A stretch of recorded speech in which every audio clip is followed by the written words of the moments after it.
안녕하세요. 여러분, 전화위복이라는 말 아시죠? 살다 보면 여러 일들이 생각지 못하게 좋은 일로 되돌아오는 경험을 하잖아요. 저는 그 전화위복을 더 크고 특별히 느끼게 되는 일을 겪게 돼요. 여러분들도 아시면 좋을 것 같아 이렇게 사연을 보내게 되었습니다. 제가 소개하려는 사연 속 주인공들이 함께 이 채널을 들으며 수다 떠는 것을 좋아하시기에 특별히 이 채널에 사연을 보냅니다. 이야기의 주인공은 바로 저희 시어머님과 친정엄마이십니다. 아마 이 사연을 읽어주시는 목소리를 들으면 소녀처럼 좋아하실 거예요. 두 분이 점점 더 소녀 같아지고 계시거든요. 결혼식을 올리고 나면 식사 한번 같이 하기도 어려운 사돈 사이에 어떻게 같이 지내시는지 궁금하시죠? 이야기 시작해 보겠습니다. 저와 남편은 사회생활을 막 시작했을 무렵 각자 회사 친구들이 주선한 소개팅에서 만나게 되었습니다. 살던 지역도 서울을 중심으로 끝에서 끝인 지역이었고 학교도 전혀 다른 지역이었기에 접점이 없는 사람들이 취업에 성공 후 막 경제 활동을 시작하고 만난 사람들이었죠.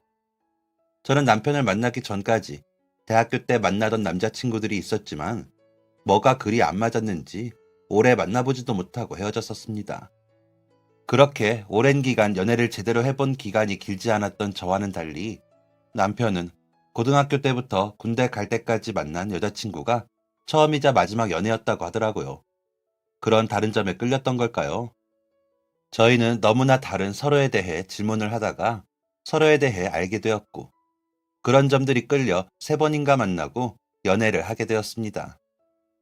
하지만 회사를 다니면서 연애를 한다는 건 어려운 일이더라고요. 거리가 멀다 보니 일주일에 한 번 얼굴을 보는 것도 힘들고, 저녁에 잠깐 통화하다가 잠이 들 때도 있고요. 좋아하는 마음이 있었지만 그 마음처럼 주변 환경이 못 받쳐주더라고요. 아마 둘 다 초년생이라 더 그랬던 것도 같습니다. 한쪽이라도 받아줄 수 있는 여유가 있었으면 좋았겠지만 그러질 못했죠. 남의 돈을 버는 일이 그렇게 힘들더라고요. 그러다 보니 시간 맞는 날 만나는 나들이 친구 같은 기분이 들고 의무적으로 만나는 것 같은 느낌에 서로 충분히 상의한 후 만난 지 4개월 만에 헤어지게 되었습니다. 이런 게 어른의 연애구나 하고 느껴질 만큼 원망하거나 싫은 느낌 없이 잘 정리를 하게 되었죠. 그 후로는 일에만 열중했습니다. 워낙 치열한 분야라 한눈 팔 기력도 없더라고요. 그러고는 대리라는 직함을 달 때까지 일만 했던 것 같습니다. 주변에서 해주는 소개팅에 안 나가지 않은 것은 아니었지만 진지한 만남으로 이어지진 않았습니다. 부모님은 너 이제 그만 연애할 때 안 됐니? 일도 좋지만 데이트를 해야 시집도 갈 거 아니야? 라고 물으셨지만 저는 좀 귀찮더라고요. 쉬는 날에는 좀 편히 쉬는 것도 좋았고요. 그런데 갑자기 남편에게 효주씨 잘 지내요? 저 한동현입니다. 그냥 생각나서 연락해 봤어요. 나 다음 주에 출장 가는데 필요한 거 없어요? 라는 문자가 왔습니다. 헤어진 지 5년 만에 다소 생뚱맞은 그 연락이 당황스럽기도 했지만 이상하게 반갑더라고요. 그래서 잘 지내셨어요? 생각지도 못한 연락을 받으니 반갑기도 하고 놀랍기도 하네요. 출장 잘 다녀오시고 나중에 식사 한번 같이 해요. 라고 답을 보냈습니다. 어찌나 가슴이 뛰던지 남편을 처음 만났을 때보다 더 설레더라고요. 남편은 그럼 출장 다녀와서 연락 한번 드리겠습니다. 라는 거래처 직원 같은 답장을 남기더니 며칠 뒤에 정말 전화를 했더라고요. 그렇게 시작한 통화는 반가운 옛 친구와 하는 통화처럼 반가웠고 즐거웠습니다. 다시 만났을 때는 전보다 더 설레었고요. 그래서 자꾸 만나고 연락하다 보니 사랑하게 되더라고요. 그래서 더 붙어있자 싶어 제가 먼저 동현 씨, 우리 결혼해. 우리 엄마가 세 받으시는 집 이번 연말에 계약 만료래. 우리 각자 회사에서 중간 지역이니까 살기 괜찮을 거야. 우리 좀 붙어 있어야 하지 않겠어? 라고 청혼해버렸습니다. 하지만 남편은 선뜻 대답을 못 하더라고요. 사실 남편은 모은 돈이 많지는 않다고 했었거든요. 남편은 그런 부분에 많이 고민을 하고 위축되어 있는 게 보였습니다. 시아버님이 살아계실 때까지는 좀 괜찮게 살았나 보더라고요. 하지만 남편이 초3이 될 무렵 시아버님이 갑자기 돌아가시고 남편보다 3살이 많은 형과 남편을 키우시느라 시어머님께서 안 해본 일 없이 고생을 하셨다고 하더라고요. 그런 어머니 밑에서 각자 알아서 먹고 살자는 생각에 고등학교 때부터 아르바이트를 해 등록금을 모았고 그 돈으로 대학을 갔다고 하더라고요. 아주버님도 군대 다녀오시기 전까지는 그러셨는데 갑자기 군대 동기와 사업을 시작하고 나서부터는 인생은 한 방이야. 언제까지 월급 받아먹고 살래? 라면서 집에 돈을 가져다 쓰기 시작하셨다 하더라고요. 처음에는 돈을 좀 버는 것 같더니 점점 어머니께 손을 벌리기 시작하면서 남편 돈도 쓰더랍니다. 내가 이번 것만 잘 되면 줄게. 라는 말로 가져가서는 갚지 않은 거죠. 그런데도 남편은 평생 두 아들만 보고 사신 어머니가 안쓰러워 형이 달라는 대로 돈을 줬나 봐요. 형과 사이가 나쁜 것도 아니었으니까요. 형이 용돈 하라며 준 돈으로 몇 달을 지내본 적도 있다고 하더라고요. 게다가 사업이 나름 잘 될 때 결혼을 해 정확한 형의 사정을 모르는 형수님과 조카들 생각에 돈을 안 빌려줄 수 없었다고 하더라고요. 그러다 보니 자연히 돈을 모으기가 쉽지 않았겠죠. 그래서 연애나 결혼은 자신과는 먼 일이라고 생각을 했는데 제가 잊히지 않더래요. 시간이 지날수록 더 생각이 나더랍니다. 그래서 혹시나 하는 마음에 연락을 했고 감사하게도 인연이 닿았다며 조금만 기다려주면 내가 더 열심히 돈 모아서 결혼하면 안 될까요? 내가 너무 미안해요. 라고 하더라고요. 남편의 그 말에 저는 누가 조금 더 가지면 어때요? 우리 아빠 택시 운전하시는 거 알죠? 한 푼 두 푼 버는 그 돈 모아 우리 엄마가 마련한 집이고 난 그 집에서 사랑하는 사람이랑 같이 살고 싶어요. 부모님도 그러라고 사두신 집이라고 하셨어요. 살면서 우리 부모님한테 갚으면 되잖아요. 우리 나이도 있고 같이 모으면 더 빨리 돈이 모이지 않을까요? 라며 강력하게 결혼을 어필했습니다. 남편은 그런 저의 말에 고민을 할 시간을 달라고 하더군요. 그래서 알겠다고 대신 너무 오래 기다리게 하진 말아달라고 하고는 기다렸습니다. 일주일이 지나도록 남편에게서는 연락이 없었습니다. 제가 먼저 해볼까도 싶었지만 기다리기로 약속을 했으니 기다려보기로 했습니다. 억지로 기다리며 2주가 지나자 아, 이 남자는 나랑 결혼할 생각이 없구나 싶어 헤어진 걸로 받아들이게 되더라고요. 그런데 그 주 토요일 밤에 술을 잔뜩 마시고 남편이 저희 집 앞으로 찾아왔더라고요. 너무 미안해서 이대로 헤어질까 생각을 했는데 나 못 헤어지겠어요. 라면서 울기까지 하는 남자를 저는 또 끌어안고 우리 같이 어려움을 넘기면 되잖아요. 우리가 이렇게 좋아하는데 헤어지긴 왜 헤어져요. 우리 결혼해요. 라며 달랬습니다. 그 와중에 미안하다는 말만 남긴 남편은 그 자리에서 기절하듯 뻗어버렸습니다. 어쩔 수 없이 남편을 끌고 집으로 돌아온 저는 남편을 제 방에 눕히고는 부모님께 나 저 사람이랑 결혼할 거야 라며 폭탄 선언을 하고 하룻밤을 재웠습니다. 거실에서 자면서 방에는 자는 남편 생각에 괜히 웃음이 나는 걸 억지로 참으며 잠이 들었던 것 같습니다. 울다가 잠든 남자가 순진해 보여서 좋았거든요. 다음날 아침 잠에서 깬 남편은 저희 부모님께 얼굴이 잔뜩 부은 채로 무릎을 꿇고 앉아 그간에 저와 있었던 일들을 이야기하더니 결혼을 허락해 주시면 제가 더 열심히 부족한 부분을 메꾸며 살아보겠습니다. 라고 결혼 허락을 해달라고 하더군요. 갑작스레 딸이 데려온 술 취한 남자가 인사불성이 돼서 엎혀오더니 아침에 일어나 결혼이니 허락이니 그런 소리를 하니 부모님은 어이가 없으셨겠지만 남편의 진심이 통한 건지 단번에 결혼을 허락해 주시더라고요. 그러시면서 저희 아빠가 남편에게 딱 하나 약속을 받으신 건 어떤 일이 있어도 앞으로 자네 집에 돈을 빌려주거나 주는 일은 없어야 하는 걸세. 이제 자네 가족은 우리 딸과 앞으로 태어날 아이야. 두 사람이 꾸린 가정을 최우선으로 하겠다는 약속만 지켜주면 되네. 우리도 돌볼 필요도 없어. 우리 두 내외는 몇 년 안에 시골에 귀농할 거야. 그러니까 신경 쓸 필요 없어. 우리 딸만 잘 챙겨줘. 그거면 돼. 라는 것이었습니다.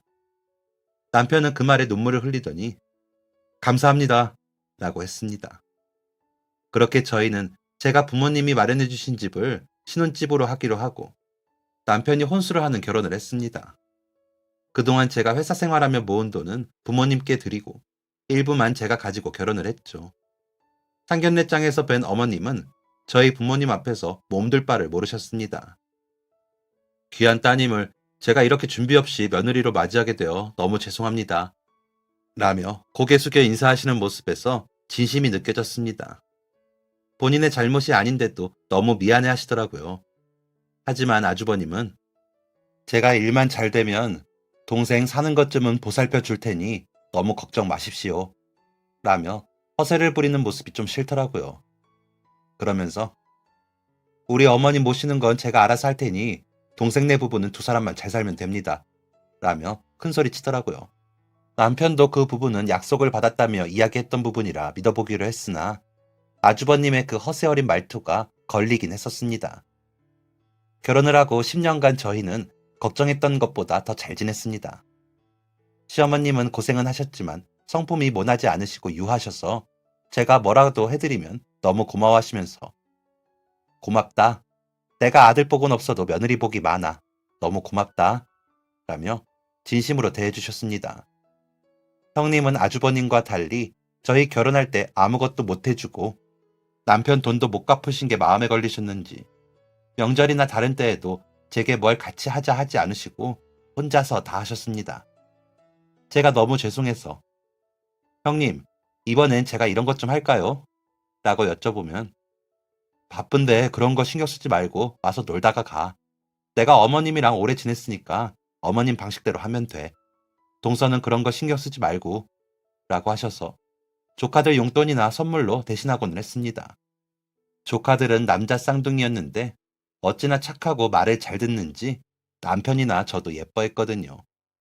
저희 큰아이와 7살 정도 차이가 나는데 매번 귀여워해주면서 잘 데리고 놀아줘 고맙기도 하고요. 저희 부모님도 남편을 예뻐해 주셨어요. 아빠는 남편과 낚시도 다니시고 등산도 다니면서 아들이 없어 못한 것들을 하신다며 좋아하셨고 엄마는 사위 사랑은 장모라며 언제나 남편이 잘 먹는 음식을 해서 저희 집에 가져다 놓으셨습니다. 남편도 어릴 적에 아버지가 돌아가시고 해보지 못했던 것들을 해본다며 좋아했고 시어머니도 잘 모르시는 음식 취향까지 장모님이 잘 맞춰서 해주신다며 기뻐했습니다. 한 달을 기준으로 시댁에 한 번을 가면 친정에는 2번은 갈 정도였죠. 저는 괜히 어머님께 죄송해서 더 잘하려 했지만 형님에 비하면 부족해 죄송할 따름이었습니다. 그렇게 어우러지며 10년간 저희는 가족이 되었고 큰 문제가 없이 지나는 듯 했습니다. 아버지가 사고를 당하시기 전까지는요. 그날은 유난히 비가 많이 왔습니다. 아버지가 운행을 나가시는 날이었는데 엄마가 꿈자리가 안 좋다며 나가지 마시라고 하셨대요. 그런데 아버지가 이번 주말에 우리 사위랑 낚시 가려면 오늘 쉬면 안 되지. 안전운전 할 테니까 걱정 말아요. 라고 하시고는 나가셨다고 했습니다. 엄마는 제게 전화를 하셔서 아버지 걱정을 하셨죠. 저 역시도 엄마의 그 전화를 대수롭지 않게 여기고는 엄마, 아빠가 택시 운전만 몇 년인데 아직도 그 걱정이야. 비 더우면 들어오시겠지. 우리 신랑이랑 낚시 가시려고 안 쉬신데? 아이고, 둘이 더 시간을 많이 보내는 것 같아. 아빠한테 한 서방 그만 좀 꼬시라고 해요. 라며 툴툴거리고 전화를 끊었습니다. 저는 그 순간을 두고두고 얼마나 후회하는지 모릅니다. 낚시는 언제든 가도 좋으니 무사히 돌아만 오시라고 했어야 했다는 생각에 죄책감이 들더라고요. 엄마는 더 하셨죠. 내가 너희 아버지 바지가랑이를 잡아서라도 못 가게 말렸어야 했는데 라는 소리를 장례식 내내 하셨으니까요. 너무 아프고 후회스러웠습니다. 엄마와 제가 그렇게 통화를 하고 얼마 뒤 아버지는 사고를 당하셨습니다. 비가 와서인지 무슨 일이 있었던 거였는지 아침부터 술을 마신 취객과 택시비로 실갱이가 붙게 되었답니다. 택시가 돌아와 택시비가 많이 나왔으니 돈을 못 내겠다는 것이었죠. 하지만 그 취객이 말한 그 길은 침수로 인해 지날 수 없어 돌아서 운행한다고 미리 고지를 했더라고요. 블랙박스에 녹음된 것 보니까 그런데도 돈을 주지 않고 취객은 가려고 했고 아빠가 경찰에 신고를 하는 사이 도망치려는 사람을 잡다가 밀쳐져 빗길에 넘어지시면서 머리를 크게 다친 상태로 아빠는 병원에 실려갔다고 했습니다. 취객은 기억이 나지 않는다며 말로는 미안하다고는 하지만 자신이 한 일이 아니라며 시치미를 떼었습니다. 그나마 다행인 것은 차량 블랙박스에 아빠를 밀치고 달아나는 모습이 찍힌 것이었습니다. 하지만 아빠가 돌아가신 것에 비하면 너무 작은 형량을 받은 피의자는 오히려 저희 가족에게 멀쩡한 사람 이렇게 감옥 보내고 당신네들은 멀쩡히 잘 살 줄 알아? 두고 봐. 내가 다 갚아줄 테니까. 라며 협박을 하고 끌려갔습니다. 피의자 가족들도 죽은 사람은 죽은 사람이고 산 사람은 살아야지. 무슨 억하심정으로 나이 든 사람을 감옥에 보내는 겁니까? 라며 큰 소리를 쳐 저희는 기함을 할 수밖에 없었습니다. 저희 아빠는 돌아가셨는데 감옥에 가는 게 그리 억울한 일인지 따졌지만 일부러 그런 것도 아닌데 너무하다는 겁니다. 남편은 아는 형의 친구인 변호사를 선임해 조치를 취하고 민사적으로라도 보상을 받아보고자 노력했지만 가진 돈이 없다며 버티던 그 사람들은 사과도 보상도 하지 않았습니다. 너무 억울하고 분해서 밤에 잠도 안 오고 마음이 괴로웠습니다. 혼자 계실 엄마가 마음에 걸려 매일 엄마 집으로 출근을 했습니다. 그런 저와 저희 엄마를 찾아오신 시어머니는 한참을 우시더니 그래도 산 사람은 살아야 하죠. 사부인 억지로라도 기운을 내세요. 그래야 사돈 어른이 하늘에서 덜 슬퍼하시죠. 아가, 너도 많이 힘들겠지만 어머니 잘 살펴드려라. 알았지? 라고 하시더니 가셨습니다. 엄마는 그런 시어머님과 함께 우시더니 사돈 감사해요. 정신 차리고 추스러 볼게요. 라고 하시더라고요. 정말 그 후에 엄마는 마음을 추스르는 것처럼 보였습니다. 남편도 엄마가 혼자 계시니 전보다 더 자주 아이들과 가보더라고요. 저에게는 그 시간만이라도 혼자 좀 쉬라면서요. 아빠가 돌아가시고 아이들 학교 보내고 엄마와 시간을 계속 보내다가 아이들 끝날 시간에 집에 와 저녁을 먹고 엄마랑 통화한 후 잠이 드는 게 제 일상이었거든요. 갑자기 돌아가신 아빠에 대한 슬픔과 엄마에 대한 걱정을 감당하기에는 제 마음 그릇이 너무 작은 건지 힘들었는데 남편이 그렇게 해주니 너무 고마웠습니다. 아이들도 할아버지의 사고 소식과 재판 소식에 놀라고 슬펐을 텐데 남편이 어떻게 잘 이야기했는지 의젓하게 엄마와 저를 위로해 주더라고요. 그런 저희 가족의 노력에도 엄마는 점점 더 어두워지셨습니다. 집에 가보면 집은 정리가 되지 않아 엉망진창이었고 TV는 볼륨이 잔뜩 높여진 채로 켜져 있었습니다. 커튼이 쳐진 집은 너무 캄캄한데 엄마는 불도 켜지 않고 가만히 앉아 TV를 보고 계시더라고요. 그렇다고 웃거나 즐거워하면서 TV를 보시는 것도 아니었습니다. 제가 가서 볼륨을 줄여도 잘 모르시고 무슨 내용인지도 모르시더라고요. 그러다 갑자기 예, 그런데 너희 아빠는 어딜 가서 이렇게 안 오시니? 한서방한테 전화 좀 해봐 라고 하시는 겁니다. 제가 깜짝 놀라 엄마, 오늘이 며칠이야? 하고 물으니 오늘? 글쎄, 오늘이 2월 3일이던가 하며 달력을 보는 엄마의 눈은 텅 비어 있었습니다. 그때가 7월이 지나고 있었는데 2월이라는 엄마의 말에 겁이 났습니다. 엄마까지 정신을 놓으면 저는 정말 어떻게 해야 할지 모르겠더라고요. 급하게 가까운 정신의학 클리닉에 진료를 예약했습니다. 여러 심리검사와 인지검사를 거쳐 엄마는 급성 우울증으로 인한 기억력 감퇴가 치매처럼 느껴지는 가성 치매라는 진단을 받았습니다. 남편은 그런 엄마의 병명을 듣자마자 어머님 혼자 계시게 할 수는 없어. 일단 우리 집으로 모시자. 우리 사는 집 어머님 집이잖아. 애들이랑 지내시면 기분이 좋아져서 증상도 좋아지실 거야. 내가 찾아보니까 우울증으로 발병한 치매는 상황에 따라 좋아진다고 하더라. 라며 본인이 더 나서서 엄마를 모시고 집으로 왔습니다. 그런데 엄마가 여기 너무 오래 있었어. 너희 아버지가 기다린다니까. 얼른 가야 해. 라며 불안해하셔서 아이들과 상의 끝에 엄마 집으로 저희가 들어가는 걸로 결론을 내리고 이사를 했습니다.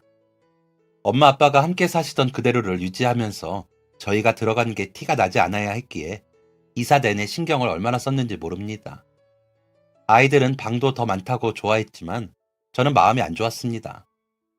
그런 집에서 아빠가 어디선가 나타날 것 같은 기분이 들었다고 할까요? 제가 그런데 엄마는 혼자서 오죽하셨을까요? 저희가 이사를 오고 나서도 엄마는 매일 창밖을 보며 아빠를 기다리셨습니다. 하지만 아빠는 돌아오시지 않았죠. 그래서인지 엄마의 우울감은 더 커졌고 치매 증상도 점점 더 심해지셨습니다. 처음에는 저에게 아빠 소식을 물으시더니 제가 아빠는 이제 못 와 라고 답을 할 때마다 제 어깨를 꼬집으시며 우시더라고요. 그러시더니 점점 화를 내시면서 왜 너희 아빠 새장가라도 보냈니? 그래서 이렇게 안 오는 거야? 라며 저를 흘겨보셨습니다. 그나마 다행인 건 저희 남편에게는 한서방, 내가 너무 속상해 라며 붙들고 울기만 하시는 거였습니다. 그러더니 점점 저에게 심술을 내시면서 밥을 안 준다, 빨래에 독을 탔다, 옷에서 뱀이 나온다, 간식이 이상한 짓을 하고 준다라며 이상한 말들까지 하기 시작하셨습니다. 아이들은 그렇게 달라진 할머니가 이상하다고 느껴졌는지 전처럼 곁에 가지 않더라고요. 저는 저대로 신체적으로나 마음적으로 엄마에게 시달리다 보니 피폐해져 갔습니다. 가장 의지하던 사람이 가장 저를 속상하게 하는 존재가 되다 보니 정말 마음이 오갈 곳을 정하지 못하겠더라고요. 남편은 그런 제게 나도 어렸지만 아버지가 돌아가시고 얼마나 방황을 했는지 몰라. 어머님과 당신의 이런 반응은 지극히 정상인 거야. 아버님이 너무 좋은 분이셨기에 우리가 더 속상한 거지. 어머님도 조금만 더 지나면 나아지실 거야. 그런데 우리 여보가 힘들어서 걱정이다. 하면서 위로를 해주었습니다. 그런 남편의 위로가 없었다면 정말 그 시간을 어떻게 보냈을지 저로서는 상상도 하고 싶지 않을 정도였습니다. 그러면서 생각한 게 아빠가 남편 같은 사위랑 시간을 보내고 돌아가실 수 있어서 다행이라는 생각도 했고요. 그래서 엄마에게도 우리가 곁에 있다는 걸 알리기 위해 부지런히 노력을 했습니다. 그런데도 엄마는 제가 아이들과 있거나 남편과 있는 걸 샘을 내듯이 눈을 흘기며 씩씩거리시기도 하고 그 사이에 끼어들어 해방을 놓으시기도 했습니다. 한 번은 아이들과 집으로 들어서는데 그 사이에 너무 크게 밀치고 들어와 제가 벌러덩 넘어지기까지 했죠. 그걸 본 아이들이 놀라 울기도 했고요. 집안 분위기는 말 그대로 난리도 아니었습니다. 저는 점점 지쳐가고 있던 것 같기도 합니다. 엄마가 더 안 좋아질 일밖에 없다는 생각이 들더라고요. 그러는 와중에 남편이 갑자기 술을 마시고 늦게 들어오는 일이 잦아졌습니다. 술을 마시지 않고 들어오는 날에는 혼자 술을 마시고 한숨을 쉬다 눈물을 닦고 잠이 들더라고요.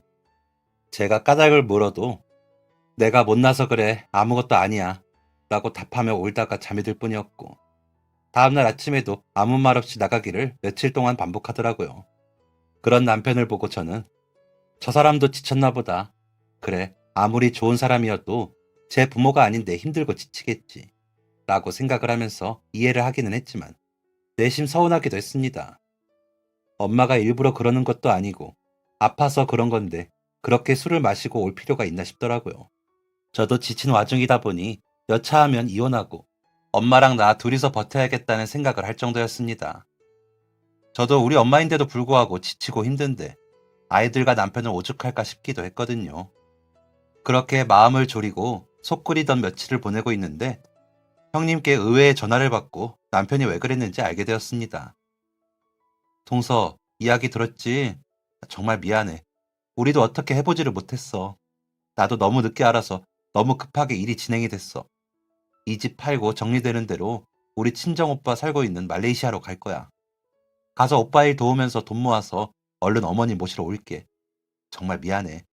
동서 어머님 때문에 속상한 거 아는데 우리까지 이래서 내가 정말 면목이 없다. 라고 하시는데 형님, 무슨 말씀이신지 모르겠어요. 말레이시아라니요? 형님 이민 가세요? 라고 되물었습니다. 그러자 형님은 아직 이야기 못 들었구나. 어머 어떡해. 동서 사실은 우리 남편 돈 못 물어주면 사기죄로 감옥 가게 생겼어. 라고 하시는 겁니다. 한참을 훌쩍이며 형님이 말씀해 주신 내용으로는 아주버님이 하신다는 사업이 중국이나 베트남에서 자원을 사다가 우리나라에 파는 일이라고 하셨답니다. 물건은 주고받았는데 중간에 브로커를 하는 동기라는 사람이 자꾸 돈을 가로채 아주버님이 메꾸길 여러 차례 하셨다고 하더라고요. 그러면서 남편 돈도 가져다 쓰시고 집안의 돈도 쓰신 거라고요. 저희 결혼하고는 작은 공산품을 가져다 파시면서 벌이가 괜찮으셨답니다. 그간의 인맥으로 그 동기를 배제하고 일을 하셨기에 뜯기는 돈은 없어 그간의 진 은행빚도 갚으셨답니다. 그런데 갑자기 나타난 그 군대 동기가 또 바람을 넣더랍니다. 야, 그런 자잘자잘한 걸로 언제 돈 벌래? 내가 그동안 끼친 손실 다 메꿔줄게. 버스랑 자전거로 단위 좀 키우자. 내가 3분의 2 투자할 테니까 너가 3분의 1만 투자해. 라며 아주버님의 명함을 가지고 여기저기 뿌리며 투자를 받았나 보더라고요. 아주버님은 그 동기가 주는 돈이 다른 사람한테 빌린 투자금인지도 모르고 그 동기 돈으로 알고 받아 버스와 자전거를 사서 보내셨고요. 물론 아주버님이 투자하기로 한 부분의 돈도 다시 빚을 내 진행을 하신 거죠. 그런데 역시나 그 동기라는 인간이 그 물건을 받고 잠적을 해버린 겁니다. 투자금이라고 주었던 돈도 아주버님 이름과 사무실을 자신의 것처럼 사람들에게 소개하고 돈을 받으며 빚을 진 거였고요. 그렇게 빌린 투자금은 반만 아주머님께 주고 나머지는 본인이 갖고 간 거죠. 물건도 함께요. 그 빚을 오로지 다 떠안게 된 아주버님은 그 동기와 동업자라며 사기죄로 고소를 당하셨고 그 문제 해결이 안 되면 감옥에 가야 하는 상황인 겁니다. 그래서 살고 있는 집을 팔아 일부 변제를 하고 다달이 얼마씩 변제를 하기로 하고 말레이시아로 가시는 거라는 겁니다. 그런데 어머니까지 모시고 갈 수가 없어 저희에게 어머님을 조금만 모셔주면 몇 년 안에 와서 모시고 가겠다고 남편에게 이야기하셨다는 겁니다. 그 말을 들은 남편은 처음에는 우리 장모님 지금 어떤 상황인지 알잖아. 나도 장모님 집에 얹혀 사는데 엄마까지 내가 어떻게 모셔? 라며 펄쩍 뛰더랍니다. 그도 그럴 것이 결혼할 때 장담한 것 중 하나가 그 문제였으니까요. 하지만 두 아들 키우느라 고생한 어머니를 외면하자니 괴로웠겠죠. 형님의 이야기를 듣고 나니 남편의 갑작스러운 변화들이 이해가 되면서도 화가 났습니다. 어쨌거나 어머니가 보태서 산 그 집을 판 아주버님과 형님이 어머니를 모시고 가면 될 일인데 우리에게 책임을 전가하는 것처럼 보여 싫더라고요. 게다가 성취하는 엄마 한 분 모시는 것도 힘든데 어머니까지 모셔야 하는 부분이 부담스럽기까지 했습니다. 어머님은 좋은 분이셨고 싫지 않았지만 상황 자체가 제가 감당하기에 벅찬 상황이었기 때문에 속상했습니다. 그래서 형님, 정말 너무 죄송한데 지금 저희도 엄마 문제만으로 너무 힘들어요. 무슨 사정인지도 알겠고 이해는 하는데 저희도 선뜻 답을 못하겠어요. 어머님 문제는 좀 더 생각해 볼게요. 형님도 힘드시겠지만 어머님까지 모시고 가는 쪽도 고려해봐 주세요. 하고는 전화를 끊었습니다. 하지만 그렇게 전화를 끊고도 마음이 편치 않았습니다. 어머님이 연세가 있으신데 갑자기 외국에 가셔서 적응하시기도 쉽지 않으실 건데 내가 너무 냉정하게 말했나 싶기도 하고 남편의 괴로워하는 얼굴이 떠오르기도 하고요. 하지만 멀쩡하지 않은 엄마 곁에서 어머니가 엄마를 동물원 원숭이 보듯 하는 모습이 떠올라 도저히 같이 지내시자는 말이 나오지 않더라고요. 남편에게도 선뜻 아는 체를 못하고 며칠을 고민했습니다. 그러는 사이 남편은 점점 더 술을 더 마시고 들어와서는 아이들 방에서 잠이 드는 경우까지 늘어나더라고요. 말로는 제가 겨우 잠들었을 텐데 깰까봐 그랬다는데 본인도 마음이 복잡했겠죠. 그런 남편에게 미안해졌습니다. 엄마의 병을 처음 알고 남편은 한치의 스스럼 없이 엄마를 우리가 모시자고 이야기했는데 저는 그저 싫다고만 생각하면서 못된 마음을 먹고 있다는 생각이 들더라고요. 제 자신에게 실망스럽기도 했습니다. 어머님이 제게 해주신 좋은 말들과 진심 어린 행동들을 떠올리면서 마음이 무거워지더라고요. 그래서 아이들이 학교에 가고 TV를 보는 엄마 곁에 앉아 이야기를 하면서 내가 너무 이기적이야. 우리 어머님 진짜 나한테 잘해주셨는데 우리 신랑은 엄마 문제나 아빠 문제를 언제나 최우선으로 여기고 먼저 나서서 해결했는데 나는 나 혼자만 힘들 줄 알고 이런다. 뻔히 남편 괴로워하는 거 보면서 어쩜 이렇게 못되게 이럴까 하고 하소연을 했습니다. 그러자 아무 생각 없이 듣는 것 같던 엄마가 사돈 모시고 와. 어려울 때 서로 도와야지. 그래야 너도 마음이 편한 거 아니야? 한서방도 그래야 속이 좀 편하지. 모질지 못한 사람이잖아. 많이 힘들 거야. 라며 아프지 않을 때처럼 대답을 하시더라고요. 그렇게 말해주는 엄마가 고마워서 끌어안으며 역시 우리 엄마는 현명해. 고마워 엄마. 라고 하는데 그나저나 이 양반은 왜 이렇게 안 오시니? 얘 전화 좀 해봐라. 이상하게 늦어 요즘. 이라는 엄마의 말에 저는 그냥 울었습니다. 그러면서 한편으로는 이런 엄마에게 아무렇지 않게 일상적인 말을 건네주는 남편에게 저는 무슨 짓을 하고 있는 건가 싶더라고요. 그래서 그날 저녁 퇴근한 남편에게 어머니 모시고 와. 내가 많이 부족한데 그래도 해볼게. 솔직히 자신은 없는데 해볼게. 라고 했습니다. 그러자 남편은 말을 하지 못하더니 제 손을 잡고 고개를 푹 숙이고 울면서 내가 더 잘할게. 내가 100배, 1000배 노력할게. 진짜 너무 미안해. 라는 겁니다. 그래서 나도 미안해. 정신없는 우리 엄마도 아는 걸 내가 너무 모른 척했어. 속상했지? 미안. 이라며 남편을 끌어안고 울었습니다. 그렇게 어머님이 저희 집으로 오시게 되고 아주버님네는 말레이시아로 떠나셨습니다. 마지막으로 헤어지는 공항에서 형님은 우시면서 어머님께 인사를 하셨습니다. 어머님은 그런 형님을 따뜻하게 안아주셨고요. 아주버님은 끝까지 남편에게 형이 얼른 제기해서 올게. 금방이야. 라며 웃으며 떠나셨습니다. 혼자만 별일이 아니라고 여기는 것 같아 좀 화가 났지만 형님 속이 더 속이 아니려니 하고 넘겼습니다. 조카들도 울더라고요. 아주버님과 형님은 처음에는 연락도 자주 하시더니 떠나고 얼마 지나지 않아 연락도 뜸해지더라고요. 어머님은 그런 아주버님의 연락을 기다리시는 것 같았지만 티를 내진 않으셨습니다. 그러시더니 심심하다고 하시며 이런저런 집안일들을 하시기 시작하셨습니다. 저는 그냥 두시라고 힘드시다고 했지만 노인이 너무 안 움직여도 몸이 굳어 아파 하시며 움직이시더라고요. 그러다 자투리 천으로 주방 발판도 만드시고 엄마의 무릎 담요도 만들어 주셨습니다. 엄마는 어머니가 하시는 바느질이 좋아 보이셨는지 곁에 앉아 컵받침도 만드시고 베갯잎도 만드시면서 시간을 보내셨습니다. 물론 아프시기 전처럼 만드시진 못했지만 점점 완성도가 있어지는 게 신기하더라고요. 어머님이 곁에 앉아 바느질법을 일러주셨는데 딸인 저보다도 짜증을 내지 않으시더라고요. 그러면서 날씨 이야기부터 TV 안 연예인 이야기, 저희 아이들 이야기, 저희 부부 이야기 등등 여러 가지 이야기를 나누시며 오순도순 지내시고요. 그러자 엄마에게 변화가 생기기 시작했습니다. 짜증을 내고 샘을 내던 엄마가 샘도 없이 가족들과 함께 웃는 일이 많아졌고 저에게 짜증을 내지 않으셨습니다. 그러면서 이상하게 했던 말이나 행동들이 눈에 띄게 적어졌습니다. 마치 아프시지 않은 사람처럼 모든 행동들이 자연스러워지고 있었습니다. 가장 큰 변화는 아빠를 찾지 않으신다는 거였죠. 그러다 가끔 낮잠을 주무시고 나오셔서는 저에게 너는 하루 종일 밥도 안 주고 엄마를 굶겨 죽이려고 그러니? 라며 화를 내려고 하시는 걸 어머님이 사돈, 아까 낮잠 주무시기 전에 아가가 국수 끓여줬잖아요. 저랑 너무 맛있다고 드셔놓고는 저녁에는 밥으로 달라고 해서 먹을까요? 라며 말씀을 하시니 엄마는 어머 맞다. 내 정신 좀 봐. 딸 미안. 엄마가 너무 잤나 보다. 출출해서 밥을 안 먹은 줄 알았어. 우리 밥 먹을래? 아니다. 간식을 먹을까? 라며 웃으시더라고요.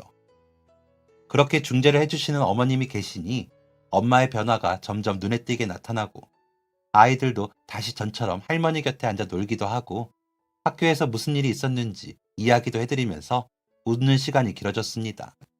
엄마는 짧아졌던 기억하는 시간이 점점 더 길어졌고요. 그러면서 전처럼 집안일을 하시거나 깊숙이 넣어둔 물건들을 다시 찾아내기도 하셨습니다. 그런 엄마의 변화에 가장 기쁜 건 저였지만 남편 역시 놀라며 어머님께 엄마, 어떻게 하신 거예요? 와, 장모님이랑 와이프가 이제 좀 덜 힘드시겠어요. 우리 엄마 최고네. 라면서 어머니를 칭찬했습니다. 병원에서도 엄마의 상태가 너무 좋아졌다고 하시며 이대로만 좋아지시면 정상적으로 생활하시는데 지장이 없어지는 건 금방이겠어요. 시어머님이 너무 잘 챙겨주시는 게 어머니 마음의 위로가 된 것 같아요. 라고 하시더라고요. 그래서 어머님께 어머니 덕분에 엄마가 많이 좋아졌다고 하시더라고요. 너무 감사해요. 이렇게 좋을 걸 제가 겁부터 먹고 선뜻 어머니 모시지 못한 거 너무 죄송해요. 라고 감사와 죄송한 마음을 다 털어놓았습니다. 그러자 어머님께서는 웃으시면서 아가, 지금 이렇게 잘 지내는 것도 다 네 덕이다. 어머님한테 내가 뭐 특별히 한 게 있니? 그저 노인네들 노닥거리는 거 매번 똑같지. 관심사가 비슷하니까 말이 통하고 그런 것들로 이야기를 나누다 보니까 어머니도 정신이 돌아오시나 보지. 내가 한 건 아무것도 없어. 그저 나 심심해서 말상대나 해주십사 하고 곁에서 떠든 것밖에 없어. 나까지 너한테 짐이 될까 싶어서 그게 걱정인 거지. 내가 자식 농사를 열심히는 지었는데 한 놈이 실패다. 큰애한테 미안하고 너한테도 미안하고 그렇지. 내가 뭘 한 게 있니? 라고 하셨습니다. 엄마는 점점 더 어머니 곁을 떠날 줄 모르고 함께하고 싶어 하셨습니다. 그러시더니 나중에는 어머님과 한 방에서 지내고 싶다고 그러시더라고요. 사돈이나 나나 방 하나씩 차지할 게 뭐가 있어. 같이 쓰면 되지. 라고 하시더라고요. 어머님도 흔쾌히 어휴, 그래 주시면 저야 좋죠. 혼자 들어가 자려면 적적했는데 사돈이랑 같이 있으면 적적할 일이 없겠어요. 라고 하시면서 짐을 가지고 엄마 방으로 가시더라고요. 불편하시면 안 그러셔도 된다고 말씀드려봤지만 두 분은 혼자보다 같이 하시는 게 좋으시다며 어디든 함께 하시기 시작하셨습니다. 그렇게 점점 활동 범위가 커지시더니 요즘은 집 근처 공원까지 산책을 다녀오시기도 합니다. 처음엔 놀라서 제가 뒤에서 따라가기도 했는데 이제는 두 분이서 물병 챙겨서 잘 다녀오시더라고요. 엄마는 아빠가 돌아가시기 전처럼 웃기도 잘 웃으시고 음식도 잘하십니다. 어머니는 그런 엄마께 사돈 덕분에 제가 살이 부쩍 쪘어요. 음식을 어쩜 그렇게 맛있게 잘하세요. 우리 아들 말대로 엄청나요. 라며 칭찬을 해주십니다. 그러면 엄마는 신나서 더 열심히 음식을 하시죠. 어머님은 엄마가 음식을 하시는 사이 틈틈이 걸레로 여기저기 닦으시고 빨래도 개키시고 식재료도 다듬어 놓으십니다. 두 분이 그렇게 움직이시면 제가 할 일이 없을 정도랍니다. 아이들은 할머니 두 분이 그렇게 지내시는 게 너무 좋답니다. 외할머니도 전처럼 웃으시고 음식도 맛있게 해주셔서 좋다나요. 큰아빠네가 할머니 모시러 오지 않았으면 좋겠다고 할 정도로요. 형님 내외는 한동안 연락이 없었습니다. 그러다 2달 전엔가 전화가 와서는 이제야 월급 중에서 모으기 시작했다면서 조금만 더 참아달라고 하시더라고요. 그래서 너무 잘 지내고 있으니 걱정하지 말고 몸조심 하시라고 말을 하고 끊으면서 안심이 되었습니다. 갑자기 어머님 모셔간다고 하면 이제는 제가 싫거든요. 이제는 어머님이 안 계신 집은 제가 도망치고 싶을 정도이니까요. 남편에게 솔직하게 이야기했더니 남편은 제가 착해서 그렇다면서 당신 같은 여자랑 결혼한 게 내 인생 최대 행운이야 라고 하는데 부끄럽더라고요. 오히려 남편 덕을 보는 건 저인데 말이죠. 남편을 만난 덕으로 어머님을 만나 위안받고 위로받아 저희 엄마 병도 다 나을 정도라면 제가 그 덕을 보는 건 맞잖아요. 물론 그 전부터 남편이 잘해주었지만 힘들고 아픈 일이 있고 나서도 변함없이 곁에서 저와 저의 친정을 위해 애써준 덕분에 지금이 있을 수 있다고 생각합니다. 엄마는 요즘 새 삶을 사시는 것 같다며 좋아하세요. 어머님은 꾸준히 무언가 해주고 싶어 하시고요. 솔직히 어머님까지 모시게 되었을 때는 너무 힘들었는데 이제는 어머님 안 계시면 저랑 저희 엄마가 어찌 사나 싶습니다. 진짜 전화위복 아닌가요? 그런데도 다들 그러더라고요. 시어머니와 친정엄마 다 모시고 사는 거 대단하다고요. 이번 여름에는 엄마와 어머님 저 셋이서 국내 버스 패키지 여행 가기로 예약을 해놓았는데 그렇게 말하면서 놀라더라고요. 하지만 이번 기회에 확실히 하고 싶네요. 저희가 그 덕을 보면서 더 행복해지고 있다고 말이죠. 남들은 힘든 일이라고 할지 몰라도 제게는 아주 큰 행복이라고도 말씀드리고 싶네요. 여러분들도 잘 찾아보시면 저처럼 전화위복이 될 일들이 많으실 거예요. 그렇게 찾은 복 놓치지 않고 잘 간직하셔서 더 행복한 삶이 되시길 바라겠습니다. 저희도 어렵게 되찾은 이 행복들을 더 열심히 지키고 다듬으면서 예쁘고 행복하게 살겠습니다. 그리고 무엇보다 서로가 서로를 사랑하는 마음이 있다면 다 이겨낼 수 있다는 믿음도 굳건하게 다지면서 살게요. 그러면 더 행복해질 것 같아요. 여러분들도 행복하시길 바라며 글을 마치겠습니다. 감사합니다. 지금까지 사연 들어주셔서 감사합니다. 사연이 재밌으셨다면 구독과 좋아요를 눌러주세요. 감사합니다. 안녕히 계세요.